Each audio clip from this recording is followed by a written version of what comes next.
Este es un espacio sin vergüenzas, libre de juicios, de culpas y con mucho amor de género.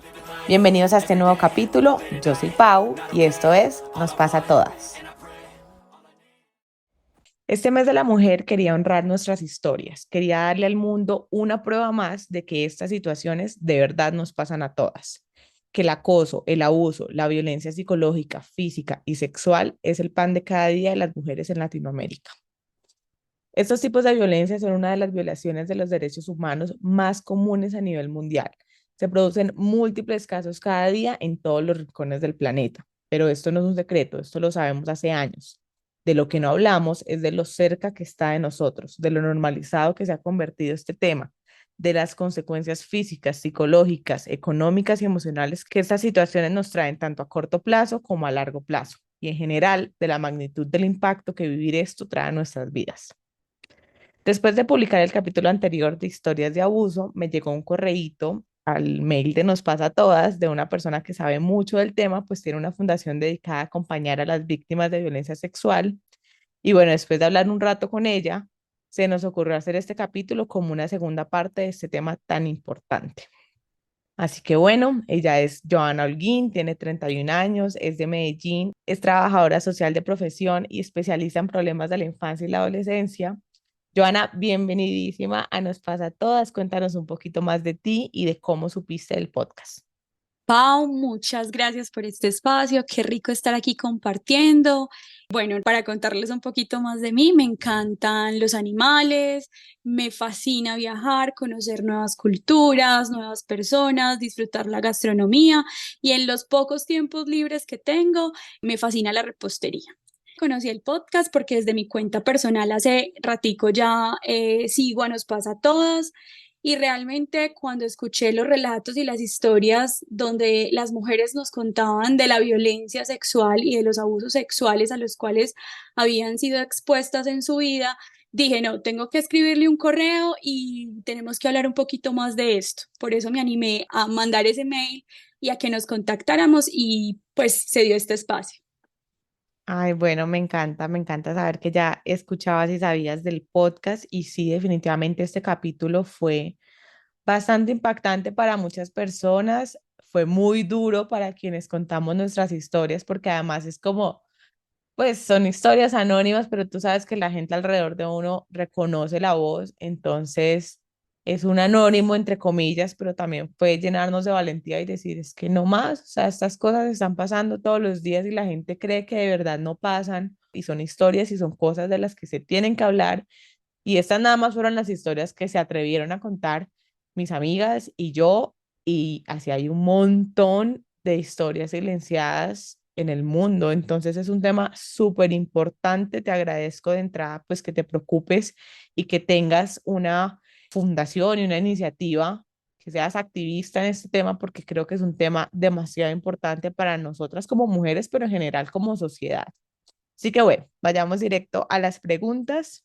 Cuéntanos en qué consiste esta fundación, cómo se llama y por qué te interesaste por estos temas. Claro que sí, entonces la fundación se llama Regálame unos cucos, nació como una iniciativa porque en mi ejercicio profesional lo realizo en una institución de salud y me toca acompañar directamente a aquellos pacientes que nos ingresan a las unidades hospitalarias víctimas de violencia sexual. Hago parte del grupo psicosocial en la atención directa.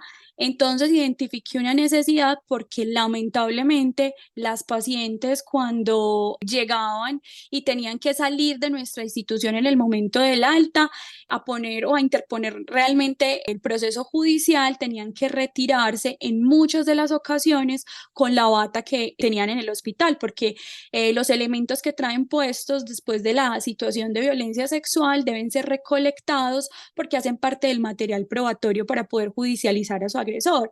Muchas veces ellas estaban sin red de apoyo, sin familiares, sin conocidos, sin amigos que les trajeran como insumos de aseo o elementos como para ellas cambiarse y poder meter pues su ropa en bolsas y se tenían que desplazar en la bata pues del hospital. A mí me parecía eso muy triste, aparte que es denigrante, es sumarle una angustia adicional porque la bata de un hospital, quienes han tenido la oportunidad de ponérsela por un examen, por una hospitalización, saben que es lo más incómodo que hay. Entonces vi esa necesidad y dije, tengo que hacer algo, esto se tiene que movilizar y esto tiene que cambiar. Entonces así surgió la Fundación Regálame unos cucos, que aparte de hacer prevención y educación en violencia sexual, buscamos que las víctimas de violencia sexual que lo requieran cuenten con insumos de aseo y ropa interior limpia y disponible para que esas unidades hospitalarias se las entreguen y ellas puedan acceder a ella. Entonces, ese es nuestro trabajo, es nuestra labor y es como la bandera que tenemos desde el momento de la creación de la fundación. Me encanta esa labor y mira que creo que poca gente conoce el proceso y esto que nos acabas de contar. Y definitivamente es sumarle una situación más de vulnerabilidad, de miedo, de angustia, de estar uno en el hospital pues sin cucos, sin nada. Y lo que tú dices, esa bata genera todo menos confianza, menos abrigo, menos nada. Entonces, pues súper interesante eso que nos cuentas. Yo en el capítulo anterior estuve mencionando algunas de las cifras y les conté que, pues, según lo que busqué y encontré, las víctimas de violencia sexual en Colombia eran aproximadamente 18.000 cada año. Sin embargo, haciendo pues, el estudio para este segundo capítulo, encontré que ese es el número de víctimas menores de edad en Colombia, porque en realidad, según cifras de la Unidad para la Atención y Reparación Integral a las Víctimas, en el 2022 fueron 31.303 mujeres víctimas por delitos contra la libertad e integridad sexual. Es una cifra que me parece sumamente alarmante. También leí que en 9 de cada 10 casos el abuso es por parte de una persona conocida y generalmente pasa en ambientes de confianza y con personas cercanas. Esto lo pudimos ver reflejado pues en las historias que yo les conté, que muchas veces fueron el supuesto amigo, el mejor amigo del hermano, el mejor amigo del novio o incluso algún familiar que pasa muchísimo. ¿Qué tienes tú por decirnos de estas cifras o qué otras cifras importantes tienes frente a esta problemática? Pau, realmente lo que más me entristece y lo que más me preocupa es todo el subregistro que hay alrededor de las situaciones de violencia sexual. Tú nos cuentas que 9 de cada 10, sí, 9 de cada 10, pero resulta que ahí de esos 9 de cada 10 fueron realmente 15 casos que ocurrieron y las otras pacientes decidieron no denunciar, decidieron realmente guardar silencio por miedo a su agresor, por la posición social que tiene su agresor, ya sea en su trabajo, en su familia o en su comunidad, o porque la situación de violencia sexual se presentó en una relación, ya sea matrimonio, unión libre, noviazgo, y desconocen que también hay violencia sexual en estos escenarios. Entonces, considero que las cifras que nos presentan todos los institutos, tanto medicina legal como las entidades pues, que se encargan de hacer la recolección de esta información, nos presentan una mirada muy por encima de lo que está sucediendo realmente, porque como te digo, el subregistro es impresionante. Entonces, estos espacios son muy chéveres porque aprendemos un poquito más de lo que es la violencia sexual y de, como tú lo decías al inicio, convive entre nosotros. La violencia sexual está presente en muchos de los espacios que nosotros habitamos y si no hablamos de ella, no quiere decir que va a dejar de existir. Hay que hablar de ella, hay que verbalizarla para que le podamos dar la importancia que tiene. Sin duda, sin duda. Y ahí entonces no me queda tan clara la cifra que me das. Es decir, por cada mujer que denuncia, ¿cuántas no denuncian o cómo es esa relación? Claro que sí. Entonces tenemos una mujer que denuncia y alrededor de esa mujer que denuncia tenemos otras 5 que no hicieron denuncia. Ese es el aproximado. No tenaz. Y claro, entonces estos números que nos dan, que nos parecen alarmantes, al final no son nada comparados con la realidad. Claro, esa es la triste realidad, porque se quedan ahí como en el limbo, por decirlo así, Ujú. y no llegan a llenar o a complementar estas cifras que tenemos que son las oficiales. Claro. Hay dos conceptos que leyendo de este temita me parecen súper importantes de mencionar. Uno es el tema del consentimiento y el otro es la cultura de la violación. hablemos de la importancia de cada uno en nuestra sociedad patriarcal, que no hay otra forma de decirlo, estamos en una sociedad netamente patriarcal. Entonces empecemos por consentimiento. ¿Qué es y por qué es tan relevante en este tema? El consentimiento es cuando yo acepto hacer una práctica, tener contacto con alguien, pues acepto una salida. El consentimiento es cuando yo digo sí, estoy de acuerdo, cuando lo doy consciente de las consecuencias y de aquello que me puede generar ese consentimiento. ¿Qué pasa con el consentimiento? El consentimiento se puede retirar en cualquier momento. Muchas veces, ¿dónde nos hemos encontrado la barrera? Vamos a dar un ejemplo. Le aceptas una salida a una persona y de pronto la salida termina en un encuentro sexual y tú hasta el momento de llegar al sitio donde iban a tener el encuentro sexual estás de acuerdo, pero algo no te hizo sentir cómoda, algo te molestó, te generó algún malestar y realmente decidiste que ya no quieres continuar con la situación y dices, no, ya no, quiero parar, no quiero seguir con el asunto. Resulta que para la otra persona ese no es tan claro, ¿cierto? No, ven, pero mira, es que tú ya me dijiste que sí, es que tú ya me diste el permiso, ven, sigamos. Entonces ahí es donde tenemos realmente la cultura, por decirlo así, o los imaginarios colectivos de que, ah, no, es que ya me dijiste una vez sí y ese sí es para siempre, ¿no? El consentimiento se puede retirar. Yo puedo decir sí y a los 2 segundos puedo decir, no, no estoy de acuerdo, no quiero hacerlo y se debe respetar. Claro que sí, creo que a los hombres es un término que, pucha, o sea, no entiendo qué es lo que pasa, pero no logran terminar de entenderlo porque incluso he hablado con amigos que es como, pero marica, o sea, qué vieja tan bipolar, primero estaba toda receptiva y entonces, ¿por qué sí me aceptó los besos y no quería después nada? Y es como, pues, porque no quería, pues porque quería besos y ya, o de pronto quiso en ese momento y después cuando se encontró en la situación ya no se sintió cómoda y está en todo su derecho de decir que no. Y entiendo que es una situación incómoda, o sea, yo me pongo en el lugar de los hombres y claro, para nadie va a ser cómodo pues estar ya súper caliente y en el momento en el que todo se supone que está fluyendo y de repente, oye, ¿no? Pues sí, muy incómodo y todo, pero es que tanto nosotras como ellos están en todo su derecho de parar las cosas en cualquier momento. Entonces creo que es un término que por muchas razones de tipo social y bueno, cultural, tradicional, etcétera, etcétera, a los hombres les sigue costando un montón, pero creo que de verdad es hora de darle la importancia que se merece a este término. Y el siguiente término es la cultura de la violación. Cuéntanos qué es.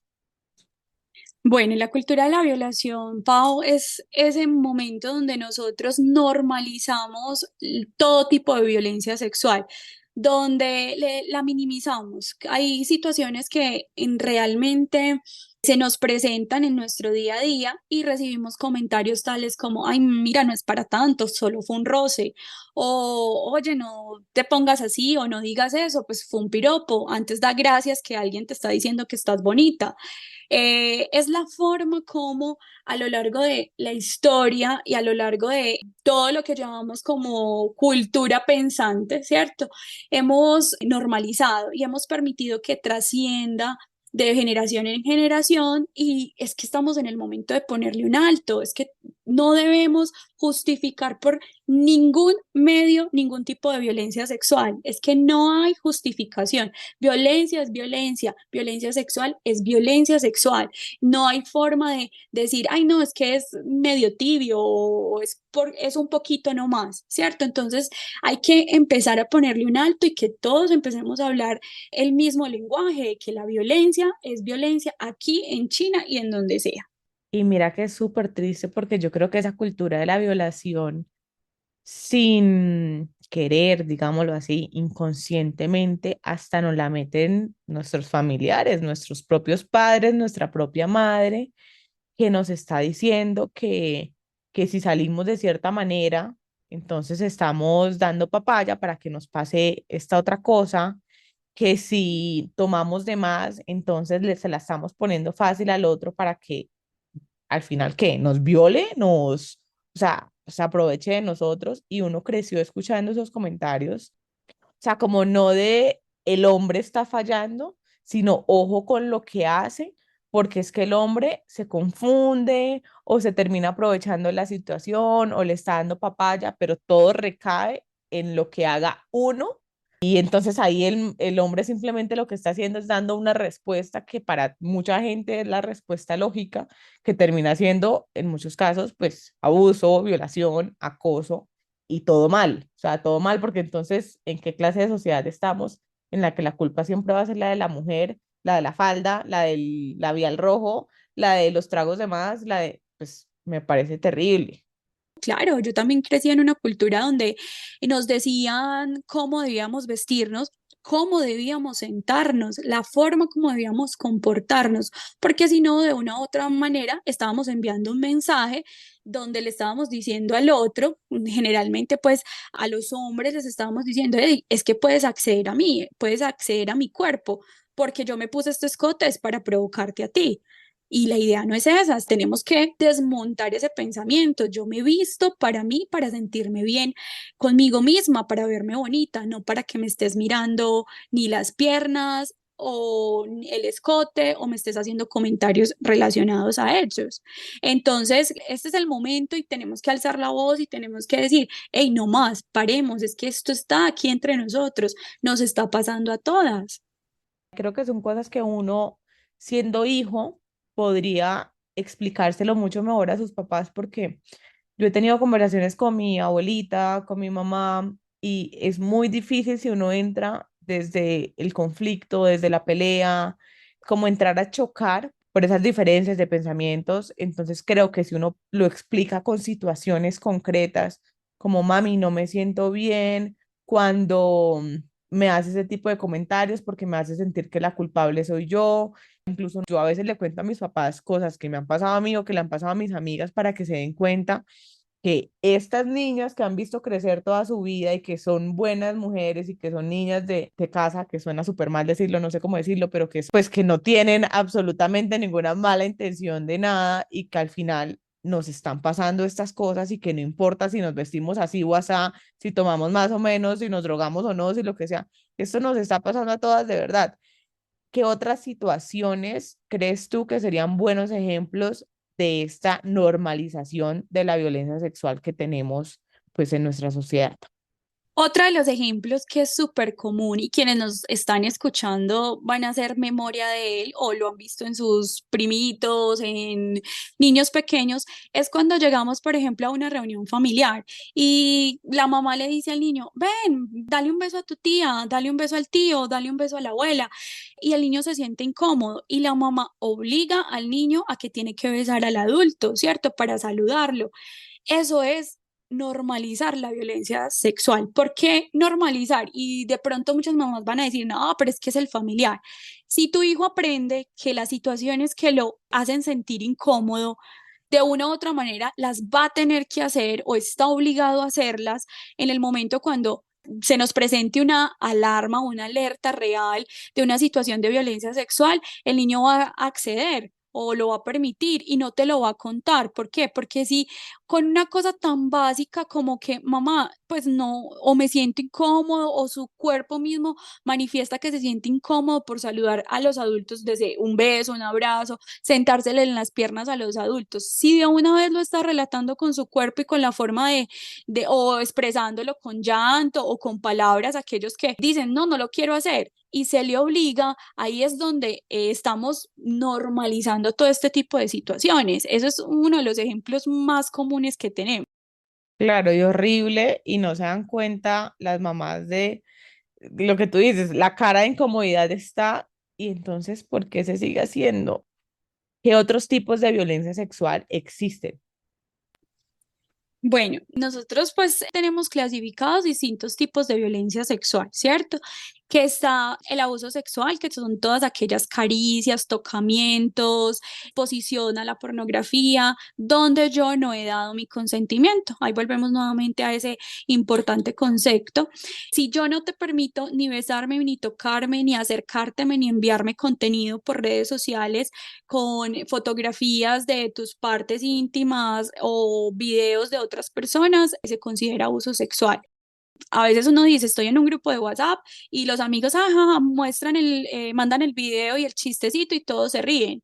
pero no se dan cuenta que están cometiendo abuso sexual con aquellas personas que no lo permitieron, que no aceptaron tener ese contenido.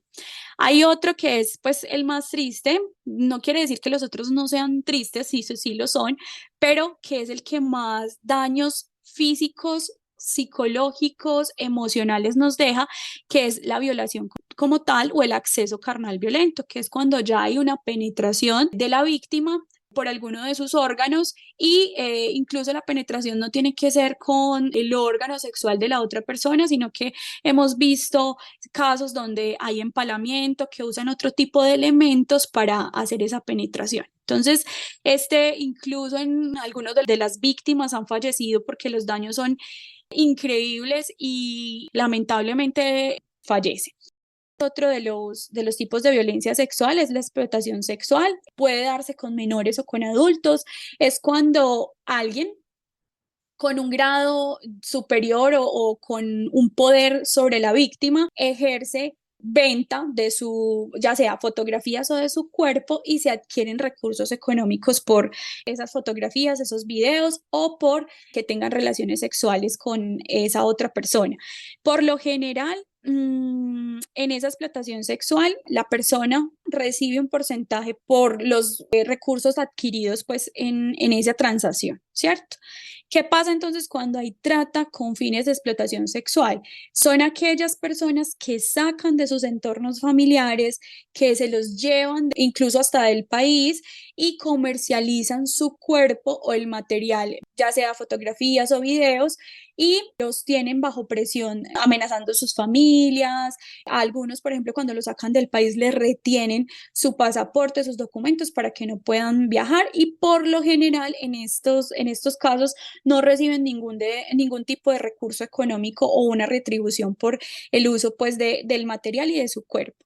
También existe la violencia sexual en el conflicto armado. Son todas aquellas situaciones que se han presentado violencia sexual justificados en el conflicto armado, ya sea por las instituciones militares o ya sea por aquellas instituciones o grupos al margen de la ley que buscan en medio de la guerra hacer uso de las mujeres como para llegar al fin de decirle al otro, mira, aquí estoy yo, este es mi territorio y sus mujeres también son nuestras. Entonces esas son algunas de los tipos de violencia sexual que existen. Vale, me queda súper claro. Y yo tengo una duda muy personal. ¿Tú crees que es posible generalizar algunas de las características de las víctimas por un lado y de los victimarios por otro lado? Si es así, ¿cuáles serían? Esto, ¿por qué lo pregunto? Porque creo que, bueno, de las víctimas, honestamente, pues creo que cualquiera podría ser una víctima. No sé si me equivoco, pero pues no creo que, o sea, claro, hay situaciones de riesgo, pero no creo que hayan características personales. Pero de los victimarios creo que sí puede haber y sería importante identificar esas características para saber si pues de las personas que nos rodean quizás podemos detectar algunas de ellas. Sí, Pau, como tú lo dices, hay que dejar una cosa súper clara, las víctimas jamás van a tener la culpa, no es su responsabilidad.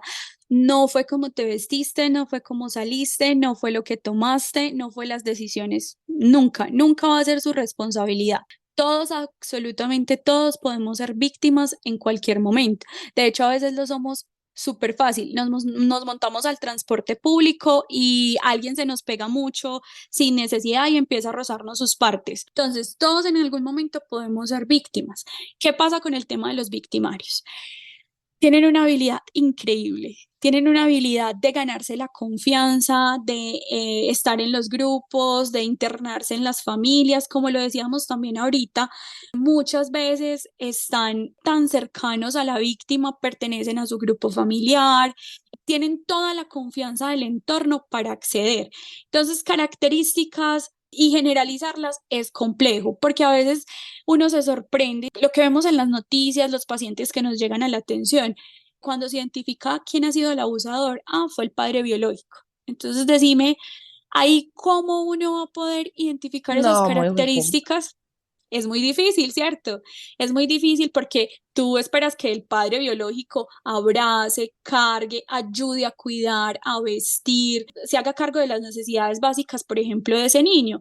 Entonces, es muy complejo y cada caso pues es particular. Pero sí hay unas alertas que tenemos que tener en cuenta, ¿cierto? Hay unas situaciones que nosotros podemos decir, hey, algo aquí está pasando mal. Esos adultos que se quieren quedar todo el tiempo con los niños a solas, que extralimitan la confianza, que dan regalos sin razón. A nosotros los adultos, por ejemplo, el que nos pide contenido, hey, mándame una fotico, ay, no, pero así no, bájate un poquito más. Hay que pensar, o sea, hay que ponerse al detalle de esas situaciones que nos incomodan y decir, un momento, aquí algo no está bien. Sí, ese tío que te está diciendo todo el tiempo que cómo estás de linda, que cómo te queda de linda esa falda, que cómo, o sea, ese tipo de comentarios casi nunca vienen desde la buena intención, creo yo. Pero pues como tú dices, en realidad nunca es culpa de la víctima, pero a veces uno sí tiene que tener mucho más cuidado con ciertas personas que de entrada te están mostrando que hay algo, que hay una mala intención, que hay una mirada que va un poco más allá del respeto o de, no sé. Sí me he dado cuenta que hay momentos, situaciones y personas con las cuales uno puede detectar ciertas cosas.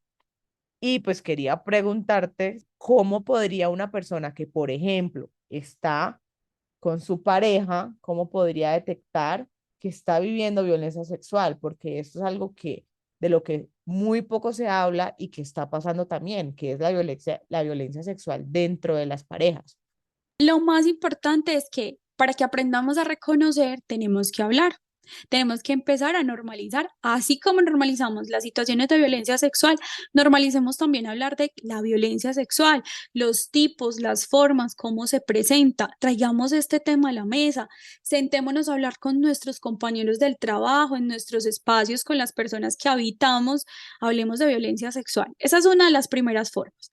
Y con relación al tema de la pareja también, esto nos sirve para los dos casos. Todo lo que te genere incomodidad te tiene que llevar a preguntarte qué también está, ¿cierto? Entonces, partiendo de ese principio, hablemos de las parejas. Hay, como hablamos ahorita de los subregistros, hay muchos subregistros de situaciones de violencia sexual, nos llegan a amas de casa que consultan por otras situaciones y en medio de la consulta se identifica una situación de violencia sexual y puede que la violencia sexual lleve pasando 5 años, 4 años, 3 años, esté pasando desde el principio de su convivencia o de su matrimonio o de el tiempo que lleva de noviazgo con su pareja. ¿Por qué no lo denuncian? Porque también hay un imaginario colectivo que nos dice, es que si tú no le haces a tu pareja lo que él quiere, otra persona sí se lo va a hacer y se va a ir con otra, ¿cierto? Si tú le cuentas a una amiga, no, mira, imagínate que es que mi novio me propuso hacer esto y yo la verdad no me siento cómoda con esa práctica sexual. Tu amiga de pronto te va a aconsejar y te va a decir, "Oh, pero es que vos es que sos boba, si vos no lo haces, él va y se consigue otra que sí lo haga, lo querés perder". Entonces, ahí es donde no logramos identificar las situaciones de violencia sexual. Lo que nos haga sentir incómodos no va a estar bien. Nos tiene que llamarnos a hacernos esa pregunta. Entonces, importante la comunicación en pareja, hablemos de lo que nos gusta, de lo que disfrutamos en nuestra sexualidad y lo que realmente no es negociable. Si a ti tu pareja te dice, no, mira, es que a mí me gusta este tipo de prácticas y tú no estás de acuerdo y él por cualquier medio, ya sea, no sé, te saca y la que nosotros llamamos, te hace la del pisco, te emborracha y hace que lleguen a esa práctica sexual, entonces ahí hay violencia sexual y tú puedes denunciar a tu pareja y nadie, ningún personal de la salud, ningún personal del sector justicia te va a juzgar porque la situación de violencia sexual haya ocurrido como en ese contexto. Es que tú no aceptaste esa práctica y tu pareja hizo o tomó todos los medios para que sucediera. Es violencia sexual, hay que denunciarlo. Y mira que es súper común eso que me dices ay, no, es que él quiere que yo haga esto y pues yo ya le dije que no, pero insiste, está insistiendo y entonces de repente lo metió por error, entonces se le fue al otro lado o que se quitó el condón sin decirte nada, sabiendo que tú ya le habías dicho que no. Esas cosas también son violencia sexual. Y esas cosas son planeadas, son premeditadas, o sea, no es como que, ay, sea, quizás puede llegar a suceder que de verdad se le fue por donde no era, pero si esa persona te está presionando y justamente eso pasó y te dice que fue por error, pues hay que entrar de verdad a tener una conversación demasiado seria y hacerse las preguntas necesarias para saber si esa persona realmente, primero, te respeta y segundo, si está abusando de ti, no te estás dando cuenta, Así es. que seguramente es muy triste de darse cuenta, pero que hay que hacerse las preguntas, porque imagínate terminar en una relación por años y en una relación de abuso, pues tenaz. Bueno, ya para ir concluyendo, ¿cuáles crees tú que son las mayores fallas del sistema frente a esta situación y frente a las víctimas? Porque sé que trabajas directamente con las víctimas. Bueno, ahí todos fallamos, como sociedad, como familia, como amigos, el sector salud, el sector justicia.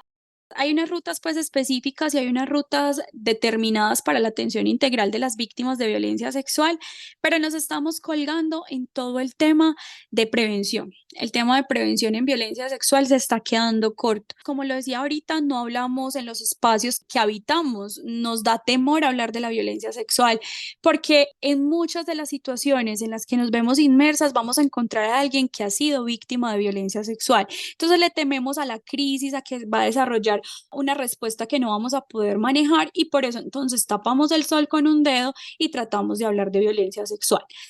Eso con relación a la prevención y con relación a la atención como tal, pues lamentablemente hay barreras también en el sistema que no le permiten a las víctimas de violencia sexual cuando ya ocurrió el evento acceder de manera integral, ya sea a la atención de los anticonceptivos de emergencia, al IVE, que es esa interrupción voluntaria del embarazo, no se le permite incluso tener sus consultas. El médico te recomienda tener después de la situación de violencia sexual la siguiente consulta por psicología prácticamente, o sea, no pueden pasar más de 8 días y nos estamos encontrando pacientes que lamentablemente tienen que pasar hasta 3 meses para la siguiente consulta por psicología. Ahí estamos fallando como sistema de salud, ¿cierto?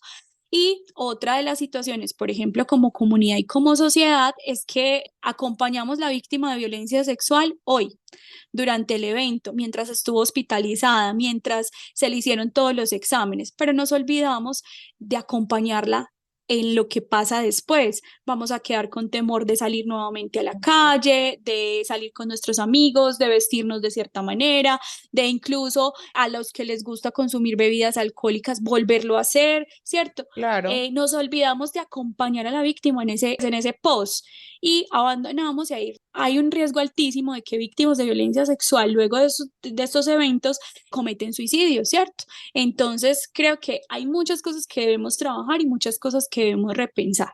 No, y que es tenaz porque a la gente también se le olvida que la vida sexual de esta persona ha sido marcada pues para siempre y recomponerse de eso también es un proceso psicológico súper difícil y lo que tú dices, se le acompaña por un ratico y bueno, chao, vaya, mire cómo soluciona y es algo que repercute directamente en la víctima, pero indirectamente en las familias, en los amigos, en las parejas, en las futuras parejas, en absolutamente todo.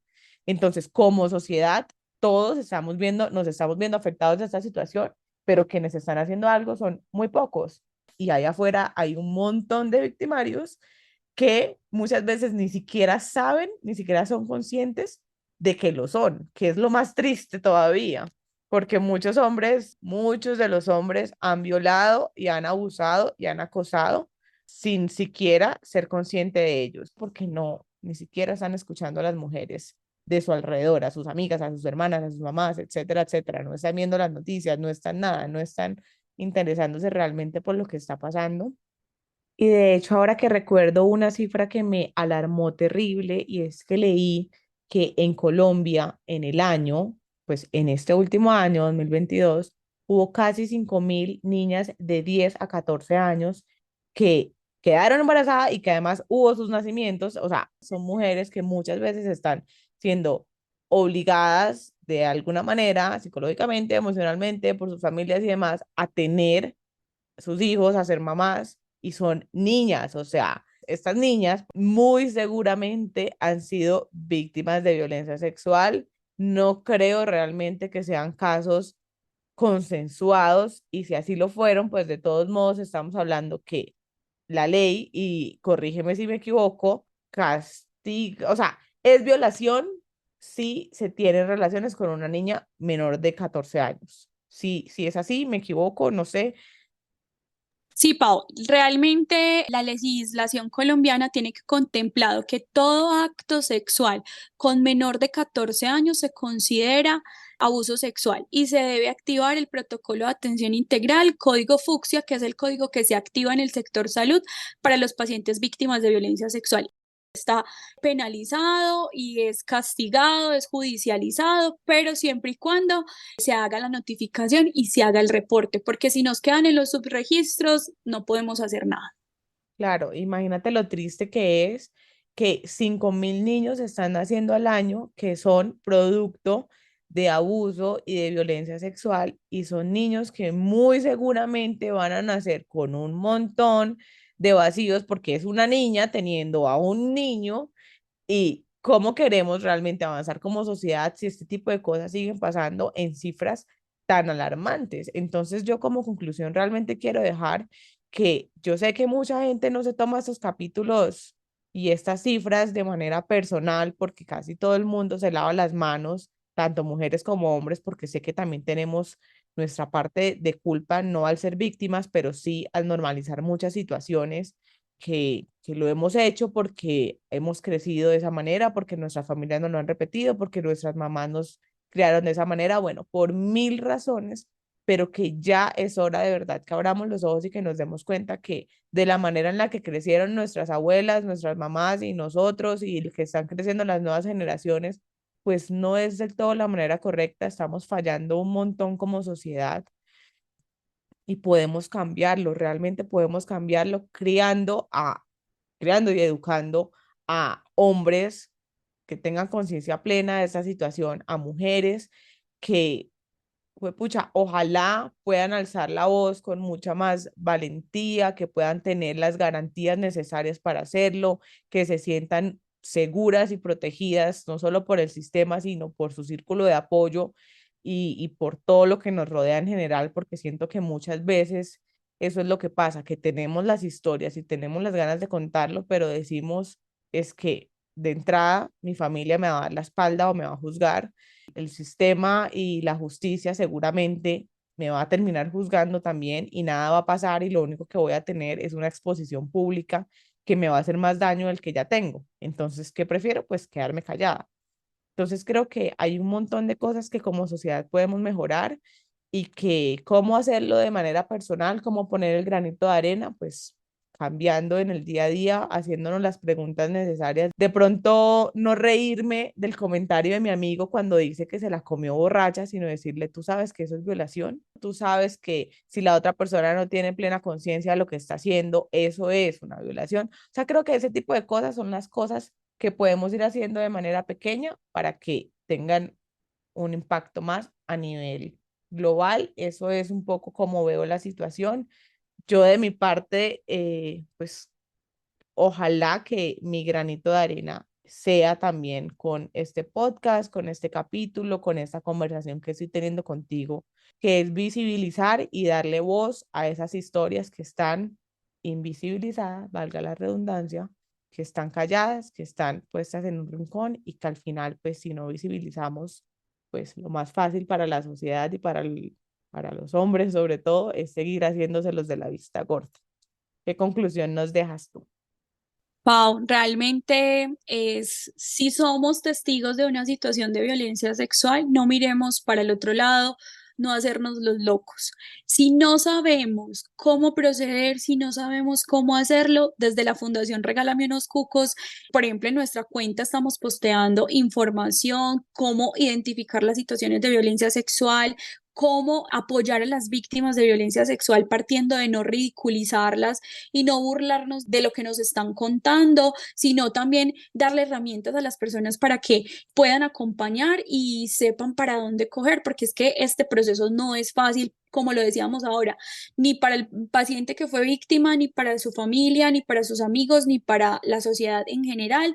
Esto nos tiene que doler a todos y la idea es que todos estemos también enfocados trabajando por el mismo fin. Entonces yo creo que aquí hay mucha tela todavía por cortar, son muchos los elementos que podemos seguir trabajando y pues ese es el aporte, ¿cierto? Y esa es la tarea de nosotros tanto como individuos y como ahorita esta comunidad que se está juntando, que es la comunidad de Nos Pasa a Todas y de Regálame unos cucos. Acá están los canales de nuestras redes sociales abiertos, pues para que seamos comunidad protectora.